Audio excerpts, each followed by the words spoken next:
Well, good morning, everybody. Merry Christmas, Happy Hanukkah. It's good to see everybody. I want to begin today by addressing this week's tragedy. Because of hate, anti-Semitism, and terrorism, lives were lost in Syria, Australia, and at Brown University. My prayers are with the family of these victims, and I stand with so many who hope the light of Hanukkah drives out the horrific hate that we've seen. Now, turning to the topic this week, which is one of the topics, which is healthcare. Let me begin by being very clear and very honest about the state of healthcare today. The Democrats' healthcare program has failed. And I want to remind everybody, what's the name of the healthcare program? Obamacare. This was a Democrat program, and I'm finally excited to see that the Democrats now have got on board with us that the affordable health care is anything but affordable. So, again, Republicans stand united to fix the problem again. But let's not forget where the root of the problem started. Democrats broke it, we will fix it. And happily to do that. Most Americans can't afford Democrats' insurance plan. The plans are riddled with waste, with fraud, with abuse, and if we're being honest, they only work for one group, big insurance companies. Democrats' health care plan doesn't work. It's never worked. So Republicans are pursuing options that do things a little bit differently. First, we're working to fundamentally lower costs through reforms like cost-sharing reductions. You'll see a common theme, lowering costs versus subsidies. We want to lower premiums for all Americans. Second, we're proposing options that actually expand access to all Americans. When Democrats passed their disastrous health care law in 2010, they promised that if you like your plan, you can keep it. They promised choice. They promised you low costs. Not a single one of those promises were true. Not one. In fact, healthcare premiums have risen over 60% since the implementation of the Affordable Care Act. And I ask you this, profitability from the insurance companies are 600% greater since Obamacare.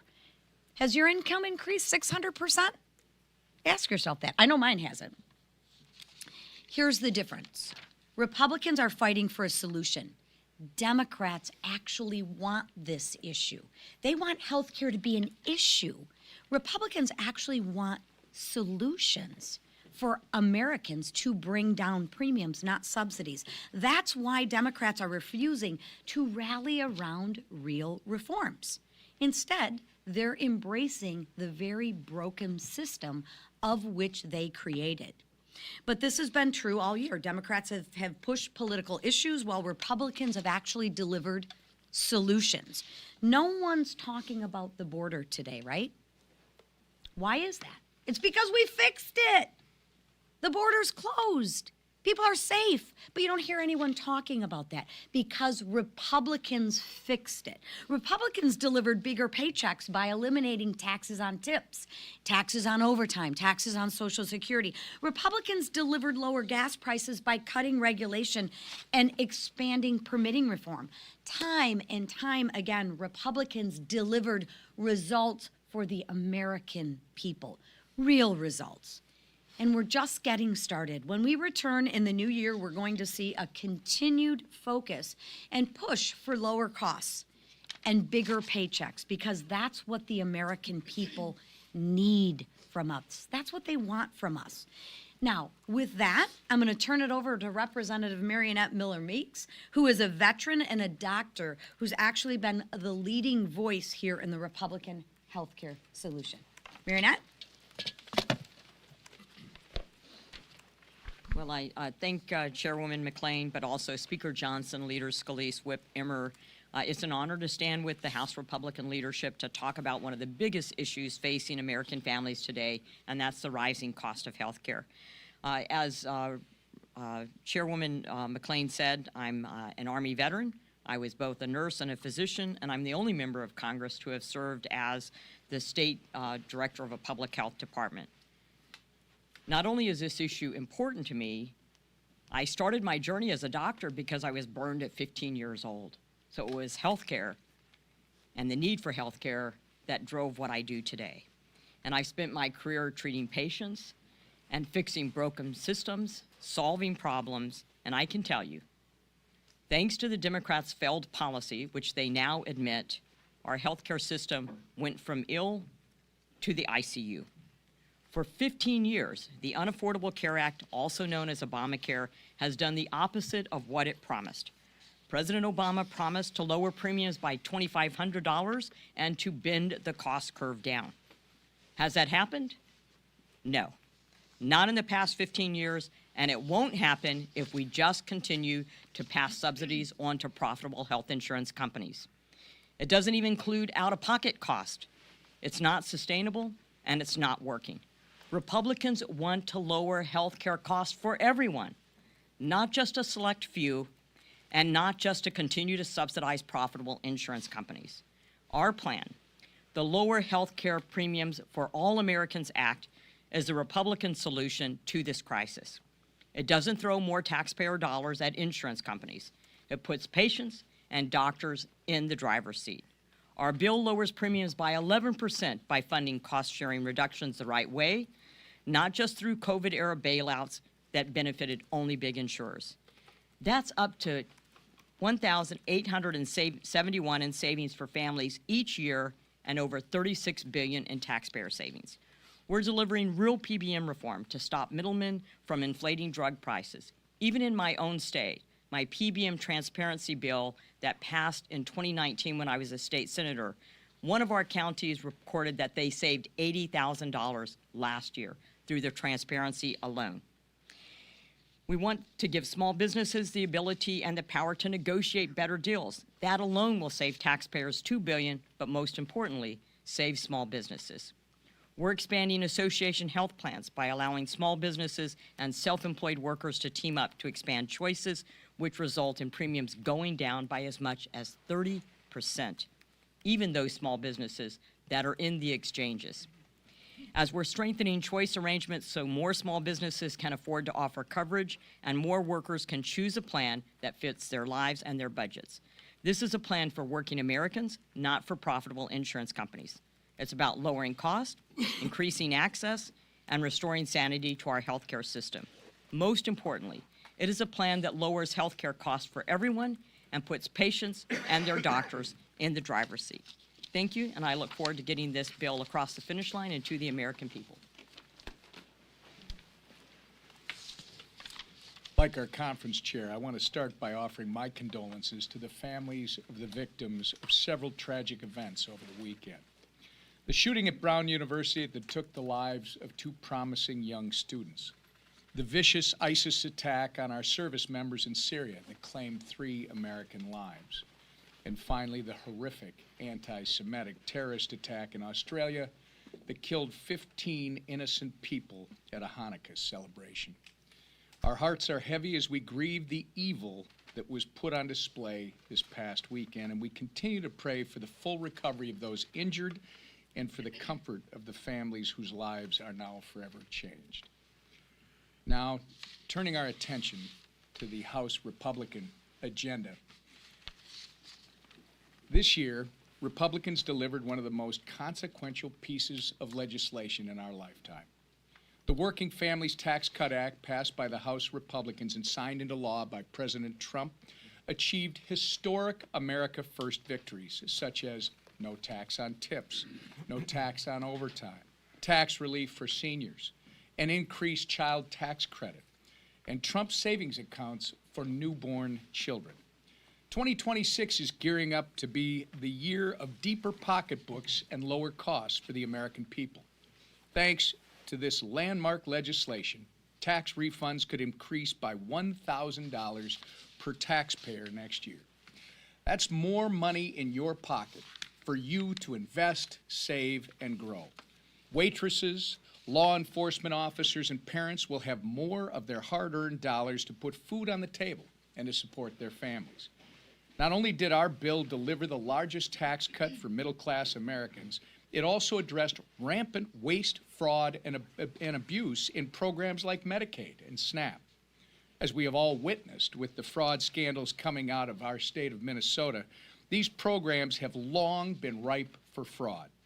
But House Republicans and Donald Trump implemented common sense reforms to strengthen the system to benefit the people who need it the most, not fraudsters who sent millions to terrorists abroad. Which brings me to addressing the failure of my governor, Tim Walz. We anxiously await Tim Walz's response to House Oversight Committee Chairman Jamie Comer regarding what he knew about the $1 billion in fraud. Walz has had 7 years to address and stop the fraud. It wasn't until President Trump made this a national issue that Walz started to pretend that he cares about his constituents' tax dollars supporting a terrorist group in Somalia. Accountability is coming, Governor. Our dishonest, failed governor must and will answer for his complete incompetence. With that, I'll turn it over to our leader, Steve Scalise. Thank you, Webb. My prayers go out to all those killed in so many different horrible tragedies. I mean, here in America, Brown University, you look at our two Army soldiers that were killed, the anti-Semitic attacks on the other side of the globe. Just remind you, during this Christmas season, this Hanukkah season, it's a special time. It's a time we celebrate, but it's also a time where evil still lurks here and all around the globe. And we just pray for those who have been murdered, harmed, injured. We pray for those who have evil in their hearts, that God can touch them and hopefully remove that evil so that they don't go harm innocent people. This week here in the House, as we finish our work for the year, we're taking up some very important bills. And start with the SPEED Act. We've heard complaints from members all across the country that know that just trying to build things in America, road projects, bridges, pipelines to move energy, anything you're trying to do, more and more laws are getting in the way. NEPA is a heavily abused law that delays a lot of the projects that ought to be built. Bruce Westerman and his committee have done incredible work to bring a bipartisan bill that starts to address the abuses here in NEPA so that we can actually build things in America again. You know, you think about the cost savings that would come if it only takes 2 years instead of 10 years to build a major project. And we all know what's happening all across America, why so many projects are shelved in many cases or take so long to be built because of the abuses of some of these laws, like NEPA, Endangered Species Act, the Clean Water Act, Clean Air Act. All of these laws are being heavily abused. So this is a really important first step, getting the SPEED Act passed to get real, meaningful permitting reform. And then, of course, Dr. Miller-Meeks talked about her bill, which is such an important step to lower costs in healthcare for all Americans, 100% of Americans. While Democrats only care about bailing out insurance companies and focusing on less than 10% of Americans that are in the Unaffordable Care Act, we're focused on lowering premiums for all Americans. And that's what you're going to see on the floor this week. You know, you think about association health plans, which have been proven to give people more options to lower costs. The Choice Act, which, you know, while everybody complains, they say, why when I watch TV commercials, I see this gecko lizard and I see the emu and I see all these other animals out there selling health, they're selling car insurance, they're selling homeowners insurance. Why aren't they selling health insurance? Well, that's because the laws at the federal level prohibit the ability for people to have choices to get people trying to offer them lower cost products for health insurance. Imagine if, for example, with Choice Act, where you can run through a health savings account, the ability where if you get your health insurance through your employer, if you're able to go find a better plan, if somebody could compete for your business and offer you a lower deductible plan, with lower co-payments for your families. Right now, you can't go buy that product. Well, we create those options with the bill that we're bringing to the floor tomorrow, the PBM reform that Dr. Miller-Meeks talked about, where you can actually have lower prescription drug costs, again, for 100% of Americans. This is something that our 3 committees of jurisdiction have been working on for a long time. And yet, while Democrats only want to bail out insurance companies while premiums go up, we're focused on having lower premium options, lower cost options for 100% of Americans. So another busy week where we're going to be focusing on helping families that are struggling under the weight of all the damage that President Biden did. President Trump is working to lower costs. President Trump wants to see these bills on his desk. And we're going to work to deliver here in the House. And if I don't see you between now and then, I wish you all a Merry Christmas, Happy Hanukkah, and Happy Holidays. Speaker of the House, Mike Johnson. I rarely get to raise the podium, but I'm going to take the opportunity this morning. Thank you, ladies. Good morning, everybody. Thank you to Dr. Miller-Meeks for joining us on what is our last leadership press conference of the year. And I just want to say to all of you, press corps, thanks for being here each week and covering all of this. It's been a hugely historic week and year in so many ways, and a hugely consequential Congress, and you've had a lot to cover. So we do, as everybody has said, wish you Merry Christmas and Happy Hanukkah, and hope you get some well-deserved rest over the short holiday. Since Congress reopened following the end of the Democrat shutdown, the longest in American history, Republicans have passed, since we came back, 41 pieces of legislation, and of course, as you've heard this morning, we're set to pass even more. Chief among them is the Lower Health Care Premiums for All Americans Act. It is aptly and appropriately named because that's exactly what it's going to do, as everybody has explained this morning. If you recall, Democrats shut the government down and kept it closed for 43 days so that Chuck Schumer could get political cover from the grassroots of his party. Remember that he had voted for the same CR just several months earlier in March. When the same vehicle came forward, he suddenly changed his tune, and that is because he caught a lot of political backlash for it. So he decided instead to shut the government down and fight. Well, everybody saw how obvious and how dangerous that gambit was. And so the Democrats tried to spin their selfish political decision to claim the whole thing was always about, quote, fighting for health care affordability. But that claim never made any sense because it ignores the very simple facts of the situation. It is the Democrats' Unaffordable Care Act that broke America's health care system, as has been recounted this morning. And it's the Democrats who have refused every good faith Republican effort to fix it along the way. Now, this is 15 years into this saga that the American people have been drugged through because the Democrats decided 15 years ago to break the system. They insisted when they passed the Unaffordable Care Act that it would reduce premiums, it would provide more choice and higher quality and all of that. And none of that ever happened. In fact, quite the opposite effect is what we have seen. All this was foreseeable, and that's why Republicans didn't support it. Premiums have skyrocketed, the quality of care has plummeted in so many places and in so many cases around the country, and fraud is absolutely rampant in the system, and it is costing everyone dearly. Yes, there is a health care affordability problem in America. It's a very serious problem for almost every family. But it is an indisputable fact that the Democrats caused that problem, and Republicans are the ones having to clean it up. For 15 long years, Americans have now faced skyrocketing premiums, fewer quality choices, inefficient care, and widespread fraud, waste, and abuse. Benchmark premiums on the Obamacare marketplace for every plan, listen to this, they've increased 80% overall since 2014, and they're continuing to rise. The Unaffordable Care Act marketplace has resulted in lower quality plan offerings and less consumer choices to date. Fraud is absolutely rampant. Paragon Health is one of the analyst groups, and they estimate there's over 6.4 million people who are improperly enrolled in the Obamacare exchanges. And a recent GAO study, the Government Accountability Office, found some staggering facts. It proved what we all know intuitively about the fraud that's involved in this program. They found that Obamacare's subsidy system lacks even the most basic guardrails to prevent fraud, waste, and abuse. And I think that study is something that you should all dig into. It should be on the front page of every newspaper because it is shocking and alarming. Over the last 2 years, for example, the investigators at the GAO, Government Accountability Office, they did a little experiment.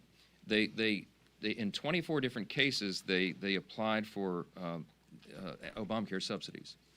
They did it fraudulently by intent. So 24 applications with no Social Security data attached, none of the information that's necessary to actually apply, no citizenship proof attached, and none of the income documents and all the things that they're supposed to be applied and included in an application. Now, guess what? Out of the 24, 23 of them were approved. And they've been paid tens of thousands of dollars, some of them as recently as September of this year, the GAO tracking all of this fraud, wondering, hoping if anybody will ever pay any attention to it and stop it. That's not the only thing they found. The report also found that in 2023, 29,000 Social Security numbers were used by multiple persons. In 2024, 68,000 Social Security numbers used by multiple people to bilk the system, to defraud the system, and to take dollars to themselves. You had, in one case, there was over 120 individuals using the same Social Security number to get these benefits, and it was never stopped. The GAO also found that more than 94 million last year alone was sent to insurers on behalf of people who were already deceased. It's a serious, serious problem in the system. It's why the costs are so high, and this is the system that Democrats in Congress want to extend without any reform. We just can't have that. The Washington Post summarized all this best in one simple sentence. They said, quote, "The real problem is that the Affordable Care Act was never actually affordable." That's the problem. America's healthcare system should be the envy of the world. Instead, it's the most expensive in the world, and the American people are not getting any healthier because of all this madness. A new Gallup poll released yesterday found that 70% of Americans have a negative outlook on our healthcare system for all the obvious reasons. All Americans deserve a healthcare system that puts patients first, one that meets their needs with more access, more choice, and more affordable quality care. And House Republicans have offered legislation to begin fixing what is broken and to restore integrity to our nation's healthcare system. And it's so long overdue. The Lower Healthcare Premiums for All Americans Act, which will be on the floor tomorrow, is the first big step in that regard. As has been noted about Dr. Miller-Meeks and the other leaders here, it offers common sense solutions to lower premium cost for everybody, all Americans. It expands access to quality care, it provides every American with more options and flexibility to choose coverage that works for them, and it brings greater transparency to America's healthcare system. And here's how. The bill has 5 key reforms. I'll just reiterate some of this real quickly. It reduces premium cost through cost-sharing reduction payments. It brings pharmacy benefit manager transparency and removes the hidden cost of prescription drugs. It allows small business owners and independent workers to form association health plans. It provides more choice for employees to customize their health care plans, and it protects small businesses from costly regulatory overreach. According to the latest CBO projection, Republicans' cost-sharing reduction payments, just that provision alone, would reduce premiums by at least 11% and will save taxpayers tens of billions of dollars, about $30 billion. Contrast this with the Democrats' proposal. Now, what is their proposal? The Democrats' subsidy proposal would only lower premiums for a small subset of people. Now, think of this. Just 7% of Americans would benefit.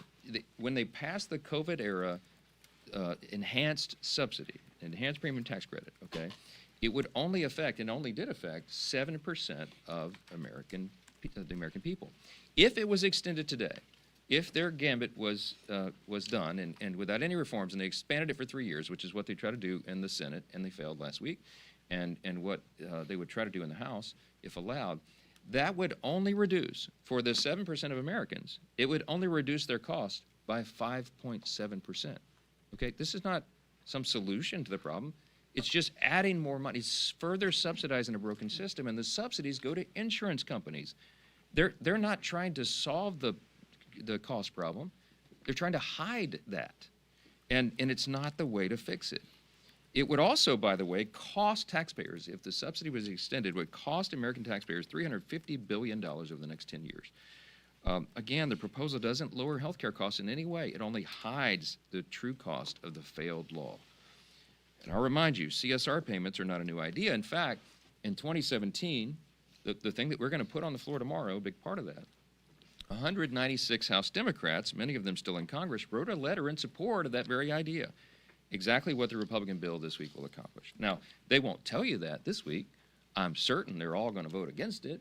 Why? As was said here many times this morning, they do not want a solution. Democrats do not want a solution. They want an issue in the upcoming election. And they think that the media will go along with this and that people will buy it. That, oh, their heroic effort to extend this COVID-era subsidy that they themselves created and that they themselves put the expiration date on at the end of this year, they're going to try to convince you that that's all health care wrapped into that. Remember, it only affects 7% of Americans, and it would only reduce their cost by less than 6%.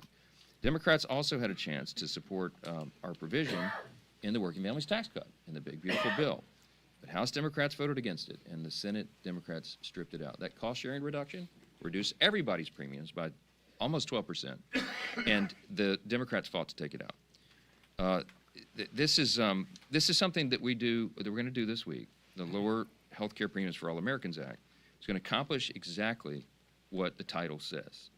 If it becomes law, premiums will decrease, access will increase, and every American will have more options and flexibility to choose the coverage that works best for them. It's called the free market, and we're the ones that advance those ideas. More options and lower costs. That's what the American people demand and deserve, and it is only the Republican Party that is presenting any ideas to do that. The Democrats want to keep subsidizing a broken system. We're fighting for that, and we will. I'll just close with this. In 2025, as I said, was a marquee year, a landmark year. I want to remind you all there's something noticeably absent from our end-of-year duties here.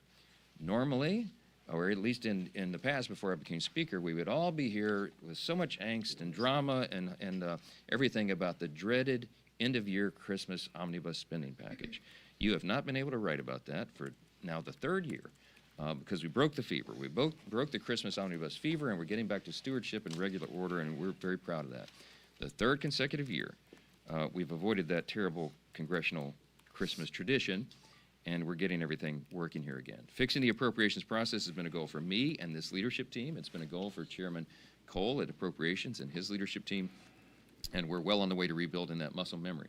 House Republicans have shown up every day and delivered real results for the American people, and we're going to continue to do so. We are excited about the years ahead. We look back now on what we've done all this year. We obviously passed the Working Families Tax Cut, the big, beautiful bill, the most significant piece of legislation that Congress has considered in my lifetime. Stephen Miller's had a quote that summarized it pretty well. He said, quote, "Each and every one of the individual titles in that bill will be considered one of the greatest achievements in the history of the conservative movement." They are conservative policies, but they benefit every American, and everyone will be seeing and feeling the effects of that in the first and second quarter of next year when all that becomes implemented. Here's, by way of reminder, real quick, legislation included the largest tax cut in American history, permanent extension of the reduced estate tax, Medicaid program reforms, expansion of SNAP work requirements, increased border enforcement and funding, no tax on tips, no tax on overtime, increased standard deduction for seniors, tax-free savings accounts for every child born in America, business tax provisions to incentivize investment and innovation and broaden the pathway out of poverty for more people. Wages will be increasing and costs will be going down. Many of these landmark provisions are set for implementation in the first, second quarter, as I said, and all boats will begin to rise.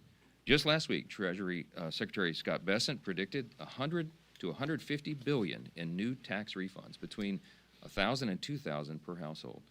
And most of the estimates say that the average American household will have their take-home pay increase by at least $10,000. These are real, tangible benefits that this bill is going to offer to tens of millions of American families, and we're excited about what's ahead. It's just one more example of the many positive and transformational outcomes that we're going to see going into the next year. So far, House Republicans have passed 413 bills this year.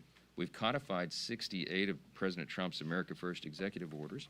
We've repealed 23 Biden-era maddening regulations under the Congressional Review Act resolutions. We clawed back billions in wasteful spending through rescissions and opened numerous investigations into President Biden's failed administration. And we look forward to continuing all of that work when we return in 2026 and we go into an epic midterm election cycle. With that, I'll take a few questions. I'm going to go to Bill Malusian. What you doing on the front row, man? Glad to see you. Thank you, Mr. Speaker. Ahead of Jack Smith's deposition tomorrow, there's a new report out this morning that DOJ is getting ready to hand over Congress a batch of emails, specifically to the House Judiciary Committee. And in those emails, they allege it says that the FBI warned the Biden DOJ that there wasn't probable cause to raid Mar-a-Lago. Are you aware of this? Are you expecting to get these emails later today? What's your response?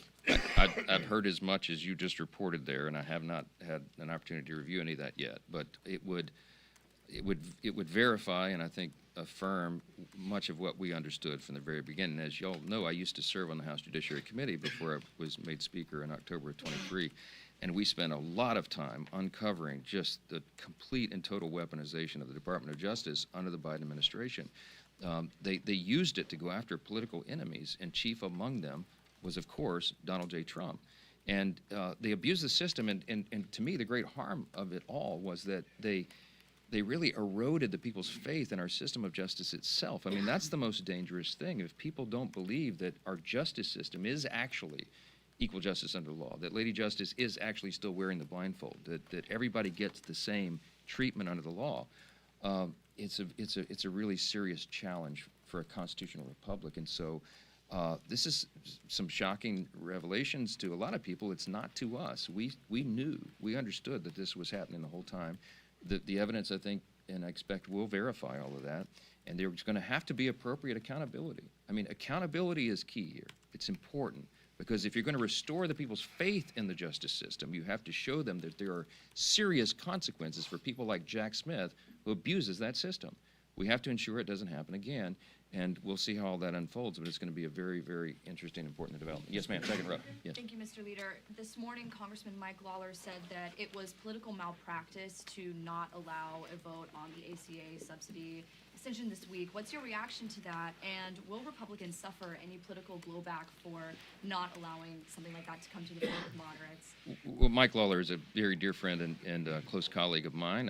And ironically, weekend before last, I was in New York in his district on Long Island, and we were campaigning together, ensuring that he gets reelected. Mike Lawler fights hard for New York, as every Republican in this conference does for their districts. The districts are different. They have different priorities and ideas, but we do have, there's about a dozen members in the conference that are in these swing districts who are fighting hard to make sure that they reduce costs for all of their constituents. And many of them did want to vote on this Obamacare, COVID-era subsidy the Democrats created. We looked for a way to try to allow for that pressure release valve, and it just was not to be. We worked on it all the way through the weekend, in fact, and in the end, there was not an agreement, wasn't made. Now, everybody was at the table in good faith, and I certainly appreciate the views and the opinions of every member of this conference. But I will tell you one thing they will all join in unity on is voting for this bill that we've been discussing this morning, because again, instead of just trying to assist 7% of Americans, this is for 100% of Americans, and we can handle that and do that together. I hope that Democrats will come along with us. If they're serious about solving the problem and bringing down cost of health care, they'll all fully support it as well. But I think you're going to see they're playing politics with this. Back row, yes, ma'am. Speaker Johnson. Last week, President Trump said that his legislative agenda is essentially done. So why should voters vote for Republicans in the midterms if there's nothing left to do legislatively? Well, I don't know which comment you're referring to and in what context, but I'll tell you, I talk to the president sometimes multiple times each day.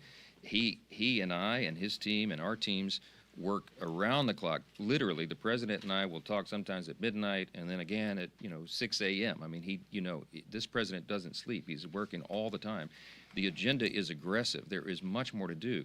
I think what he's sometimes when I think he's taken out of context on comments like that, he's referring to what we accomplished with the Working Families Tax Cut, the big beautiful bill, because there's so much in that a lot of people said, wow, you guys checked all the boxes. Well, we did to a certain extent, but there is so much more to do.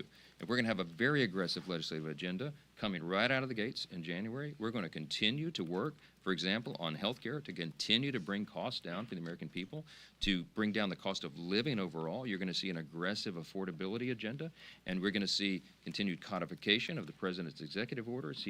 He's up to about 200 of those. Probably about 150 of them are codifiable by Congress, and we're working steadily through that list.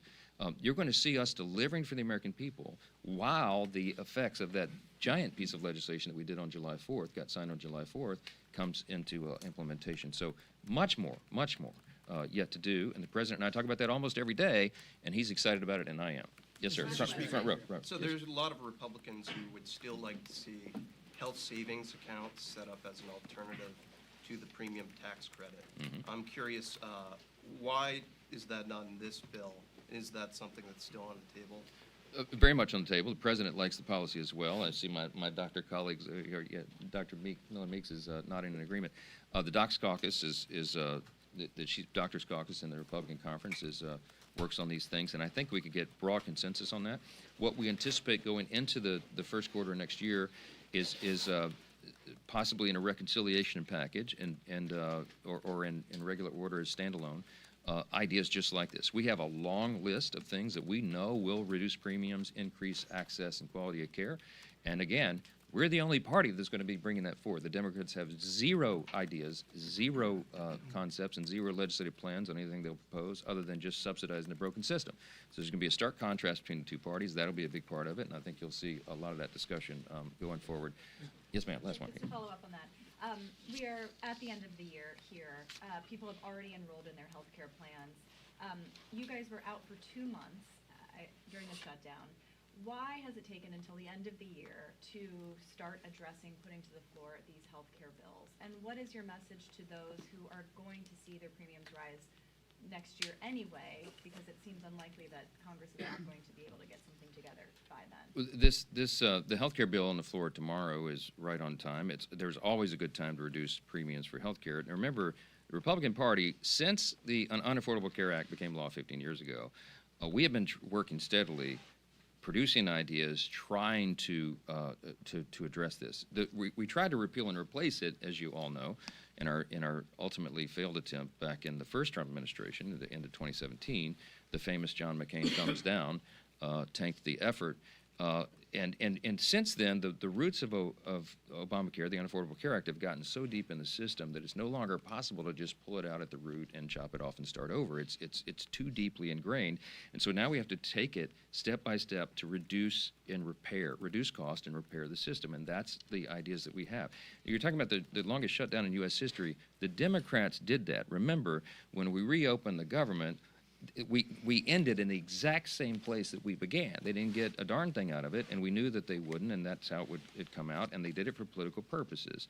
When they took us off the field effectively for 43 days, as soon as we got back, let's remember, because history's being revised here every day, we got right back to the appropriations process, remember, which was so critically important, and all the other measures that we were pushing through.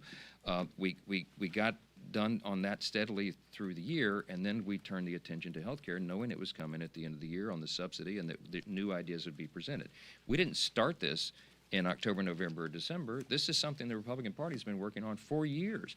I've mentioned in here before, when I was chair of the Republican Study Committee, the largest caucus of Republicans in Congress, we had 158 members back in 2019, and we produced a 2-volume set on conservative common sense solutions to fix health care.